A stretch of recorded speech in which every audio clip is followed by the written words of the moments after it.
ہر کوئی دنیا سے جاتے ہوئے اولاد یاد کرتا ہے. میرے باپ اچانک اللہ نے موت دی، ہارٹ اٹیک ہوا، ٹھیک ٹھاک تھے، اچانک. تو ایک میری بہن لاہور تھی، ایک فیصل آباد. تو میرے باپ آخر وقت تک کہتے رہے میری بیٹیاں تو بلا دو، اور میری دھیاں تو لے آؤ، اور میری دھیاں تو ملا دیو، میری بچیاں تو ملا دیو. اور یہ کہتے کہتے دنیا سے چلے گئے. ہر آدمی موت کے وقت یہی کچھ کرتا ہے. میرے نبی دنیا سے جا رہے ہیں، دنیا سے جانے کا وقت ہے. 12 ربیع الاول ہے، پیر کا دن ہے، 7 جون ہے، 11 ہجری 633 عیسوی. جبریل نے آ کے صبح آپ نے ساری بیگمات کو بلایا، رخصت فرمایا، ملاقات کی. بیٹے کو بلایا، کان میں کہا میں جا رہا ہوں. وہ رونے لگی، رو نہیں، سب سے پہلے تیری میری ملاقات ہو گئی. 6 ماہ بعد بیٹی بھی پہنچ گئی باپ کے پاس. پھر داماد کو بلایا، ان کا سر اپنی گود میں رکھا، کمر پہ ہاتھ پھیرا، دعا دی، رخصت فرمایا. آخر میں اپنی آنکھوں کی ٹھنڈک کو بلایا. کون؟ حسن اور حسین. کہ میری آنکھوں کی ٹھنڈک حسن اور حسین، میرے جنت کے پھول حسن اور حسین.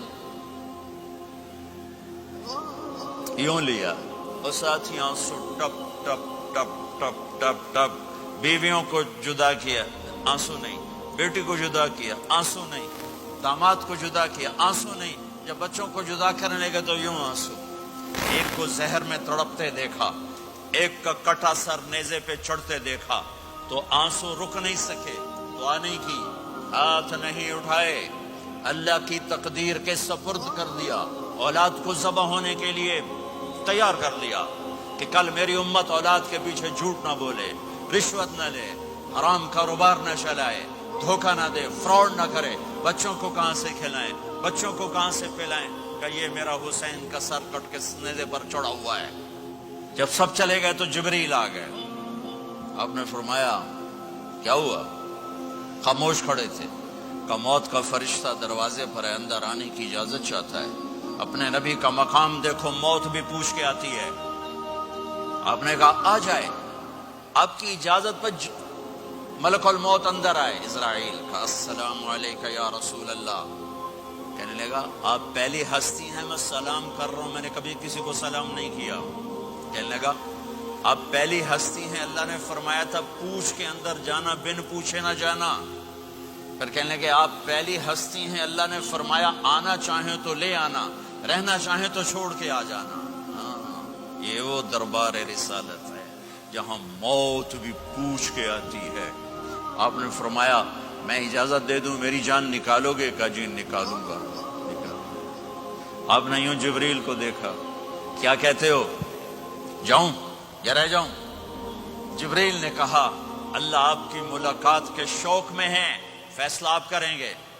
ہاں یہ بات سنانا چاہتا تھا اگلی. آپ نے کہا اچھا جاؤ، پہلے اللہ سے پوچھ کے آؤ میرے بعد میری امت کے ساتھ کیا کرے. میرے بچوں کے ساتھ، یہ ساری مائیں، میرے بچے میرے بچے میرے بچے میرے بچے.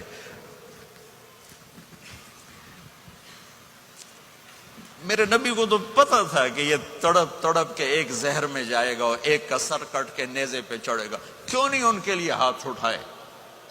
ہمارے لیے کیوں روئے کہ جاؤ اللہ سے پوچھ کے آؤ میرے بعد میری امت کے ساتھ کیا کرے گا، میں پھر جواب دوں گا. جبریل واپس گئے، موت کا فرشتہ کھڑا ہوا ہے. جواب آیا یا رسول اللہ آپ کا رب کہہ رہے ہیں آپ کی امت کو تنہا نہیں چھوڑوں گا. مجھے میرے رب کی قسم جو سن رہا ہے جس نے ہمیں یہاں جمع کیا ہے، سنو میری بات غور سے. اگر میرے نبی یہ سوال نہ اٹھاتے تو آج میں اور آپ بھی بندر خنزیر میں بدل چکے ہوتے. میری اور رب کی کوئی رشتہ داری نہیں ہے. اس امت نے وہ سب کچھ کر دیا جو پہلی امتوں نے کیا، لیکن کون ہے جس نے عذابوں کو روکا ہوا؟ وہ میرے نبی کے آنسو، میرے نبی کی آہیں، میرے نبی کی دعائیں، میرے نبی کی فریادیں، میرے نبی کی تڑپ، میرے نبی کا رونا، میرے نبی کا پیٹ پہ پتھر باندھنا. اس نے روک دیا. کوئی نبی جاتے ہوئے امت کے لیے نہیں رویا. واحد نبی ہیں جو جاتے ہوئے امت کے لیے روئے، میری امت میری امت میری امت.